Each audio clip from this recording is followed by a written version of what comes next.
Hola a todos, me llamo Ángela Bedoya, soy médico con especialización en epidemiología y un máster en integración del conocimiento médico.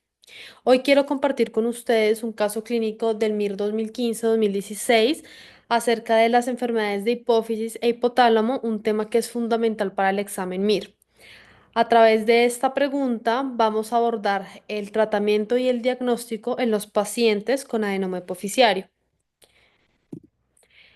Nos remiten desde oftalmología a un hombre de 31 años que consultó por pérdida de visión y cefalea progresiva. En la exploración física se constata una mianopsia temporal y en la resonancia magnética hipoficiaria una tumoración de 35 por 30 por 20 milímetros que comprime el quiasma y el seno cavernoso. Los resultados del estudio funcional son cortisol en 14, TSH 1.4, T4 libre 1.2, prolactina en 480, testosterona en 160, FSH 1.2, LH en 2. La pregunta es acerca del abordaje terapéutico. ¿Qué debemos resaltar de esta pregunta? Uno, es un paciente que tiene sintomatología, presenta una hemianopsia temporal. Dos, es un paciente que en la resonancia magnética se evidencia un adenoma mayor a 1 centímetro. Adicional, presenta niveles de prolactina superiores a 250. Aquí lo evidenciamos en 480, con testosterona, FSH y LH en niveles inferiores a lo normal. ¿Qué es normal? ¿Cuáles son los niveles de prolactina que debemos tener en cuenta? En las mujeres, unos valores entre 20 y 25 y en los hombres, valores entre 15 y 10. ¿Cuáles son las principales causas que me pueden generar elevación de la prolactina? Uno, el embarazo es la principal causa fisiológica de elevación de la prolactina, pero no van a pasar los 250. Algunos fármacos como los antidepresivos, la metoclopramida o la ranitidina van a elevar la prolactina, pero no niveles superiores a los 150. El efecto tallo va a presentar elevación de prolactina a unos rangos entre los 150, al igual que las enfermedades sistémicas como el hipotiroidismo, la enfermedad renal crónica, presentan elevación en los niveles de 100. Debemos tener en cuenta el microprolactinoma y el macroprolactinoma como tumores de hipófisis que elevan la prolactina, la microprolactinoma en valores entre 100 y 200 y el macroprolactinoma es el único que me va a elevar la prolactina a unos rangos superiores a los 250. ¿Qué encontrábamos en el paciente? Niveles de 480. Debemos tener en cuenta algunos fallos de laboratorio que me pueden dar unos niveles de prolactina falsamente elevados o disminuidos. Uno, el macroprolactinemia, cuando un paciente tiene sintomatología escasa de prolactina, no presenta una tumoración mayor a 1 centímetro, no tiene correlación clínica con los niveles de laboratorio de la prolactina, debemos sospechar que hay una unión entre la prolactina y las inmunoglobulinas que van a formar unos complejos y me están dando falsamente niveles elevados. Otro que debemos tener en cuenta es el efecto Hooke.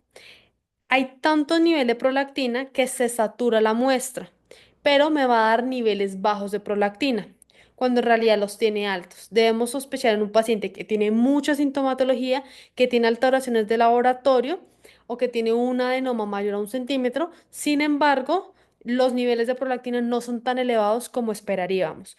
Y por último está el efecto tallo. Es un adenoma hipoficiario, pero no es productor de prolactina. Es un adenoma que se ubica en el tallo y va a impedir la bajada de la dopamina. Por eso la prolactina se eleva. Sin embargo, no van a ser niveles superiores a los 250. Cuando la prolactina se eleva, vamos a encontrar un hipogonadismo central. Se va a disminuir la GnRH, la LH, la FSH y la testosterona con el estradiol. Es un hipogonadismo hipogonadotrópico. Los niveles que encontrábamos en este paciente eran testosterona de 160, FSH en 1.2 y LH en 2. Son niveles subóptimos a la normalidad.